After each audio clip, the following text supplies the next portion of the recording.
BPC 146 का unit 12 है ये, सकारात्मक संगठनात्मक व्यवहार।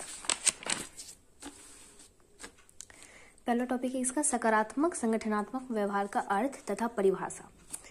मतलब संगठन में सकारात्मक बिहेव करने के क्या मापदंड है और उससे आपको क्या लाभ होगा उसके बारे में है। संगठनों को आज कई चुनौतियों तथा खतरों का सामना करना पड़ता है। ठीक है, आप काफी सारे ऐड देखते हो टीवी में।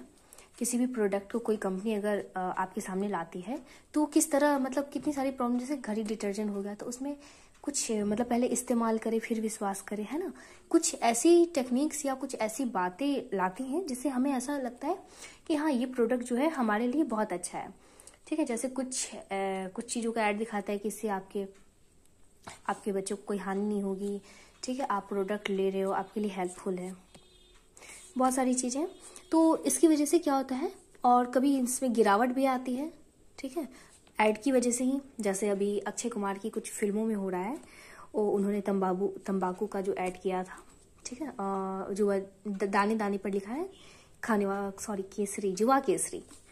तो उसकी वजह से उनकी फिल्मों में बहुत ज़्यादा गिरावट आ रहा है कि लोग बहुत कम देख रहे हैं या उनको गालियाँ दे रहे हैं। तो इसी तरह से कंपनियों के साथ भी होता है, उनको बहुत सारी चुनौतियों का सामना करना पड़ता है।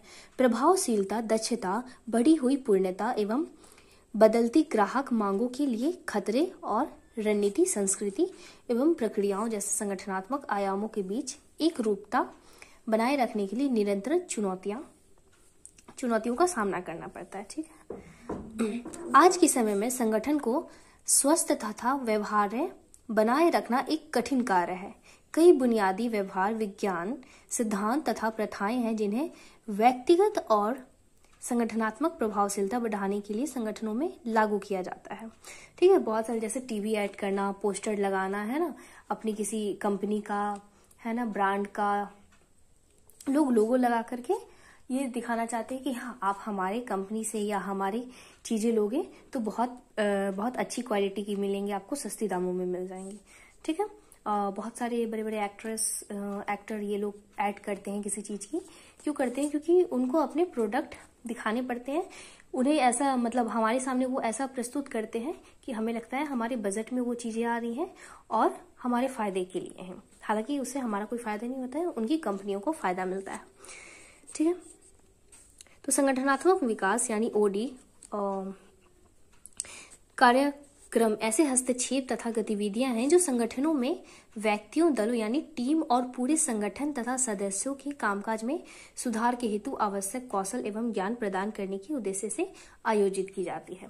तो संगठन में जो बिहेवियर चेंज किया जाता है, ये किस लिए किया जाता है? ताकि कर्मचारी जो है संगठन का जो टारगेट है उसको अच्छी तरह से लक्ष्य को समझे और उसके अनुसार कार्य करें।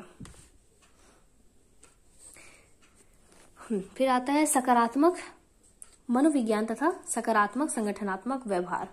सकारात्मक मनोविज्ञान अपेक्षाकृत नया क्षेत्र है जो मार्टिन सेलिंगमैन 1999 के द्वारा दिए गए मानव अस्तित्व के सकारात्मक पहलुओं पर केंद्रित है और बाद में संयुक्त राज्य अमेरिका में 2004 में लुथर्स तथा उनके सहयोगी द्वारा विकसित किया गया था।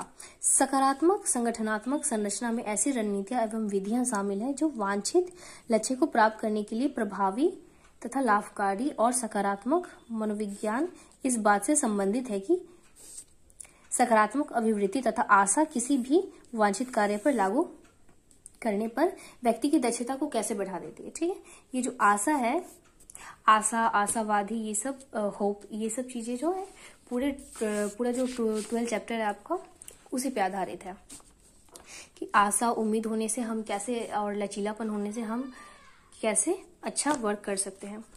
तो इनके 3 स्तर बताए गए हैं। पहला है मूल्यवान व्यक्तिपरक अनुभव। ठीक है, दूसरा है सकारात्मक व्यक्तिगत लक्षण। व्यक्ति का लक्षण क्या है? व्यक्ति का अनुभव कैसा है? नागरिक गुण और संस्थाएं जो व्यक्ति को बेहतर नागरिकता की ओर ले जाती है।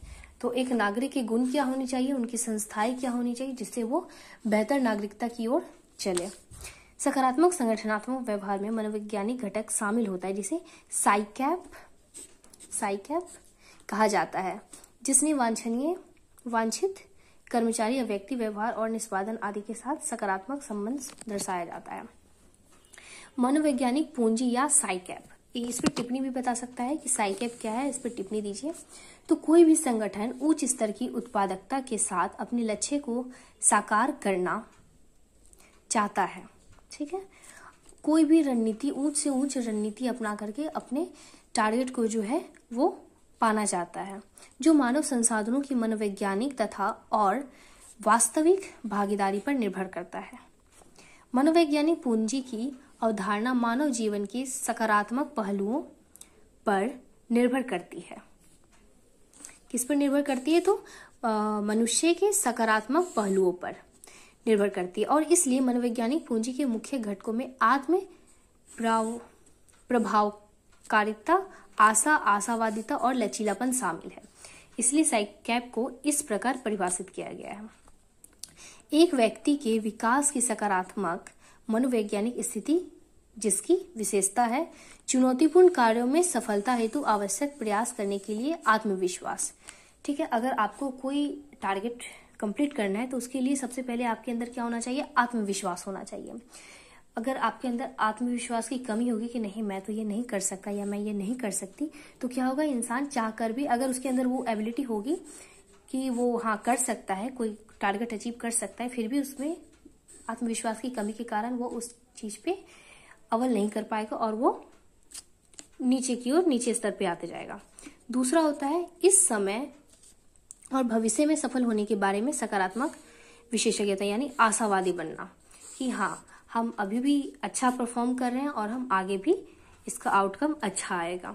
ठीक है, खुद पे विश्वास, आशा होना, आशावादिता होना। फिर तीसरा आता है लक्ष्यों के प्रति दृढ़ता रखना और जब आवश्यकता हो सफल होने के लिए लक्ष्यों यानी आशा के रास्तों में पुनर्निर्देशित करना और मतलब अपनी लक्ष्य जो उसमें दृढ़ता रखना, कंटिन्यू करते रहना जो काम आप कर रहे हो एक उम्मीद के साथ कि हाँ हमें एक दिन सफलता जरूर मिलेगी। फिर लास्ट आता है जब समस्याओं तथा प्रतिकूलताओं से घिरे हो तब सफलता प्राप्त करने के लिए पीछे हटना और परे हटना। ऐसा नहीं होता है कि जब आप एक बार चल दिए हो रास्ते में तो सीधे चलते जाओ। हो सकता है आपके रास्ते में आगे सांप हो, ठीक है, कोई बड़ा एनिमल हो, तो उस सिचुएशन में इंसान क्या करता है? 2 कदम पीछे लेता है। ठीक है, पीछे लेने का ये मतलब नहीं है कि आप अपने रास्ते को छोड़ दिए हो या आपका जो टारगेट था उसको कंप्लीट नहीं कर पाए हो। कभी कभी आगे बढ़ने के लिए कुछ कदम पीछे भी लेना जरूरी होता है। ठीक है, फिर इसमें दिया गया है, इसके भी कुछ 4 घटक बताए गए हैं। पहला है आत्म प्रभाविकता, जो ऊपर बताया गया था उन्हीं चीजों को थोड़ा विस्तार से बताया गया है। आत्म प्रभाविकता, आशा, आशावादिता और लचीलापन। अब इन सबको विस्तार से आगे बताया गया है। आत्मविश्वास, आत्म प्रभावकारिता यानी कि आत्मविश्वास। मनुष्य बेंडूरा का सामाजिक संज्ञानात्मक सिद्धांत बताता है कि प्रयुक्त के समग्र परिणाम को निर्धारित करने हेतु पर्यावरण, व्यक्तिगत अनुभूति और व्यवहार एक दूसरे के साथ कैसे अंतरक्रिया करते हैं। ठीक है, इंसान का बिहेवियर उनके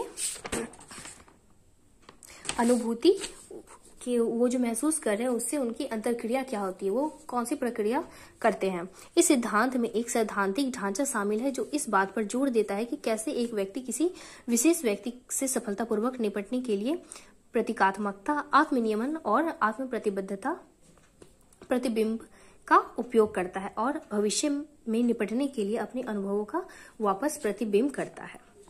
ठीक है, तो आत्मविश्वास के थ्रू हम हम अपने लक्ष्य के लिए आगे बढ़ते हैं। आत्म प्रभावकारिता, ठीक है, इंसान में आत्मविश्वास होना बहुत जरूरी है। फिर आता है प्रभावकारिता के स्रोत।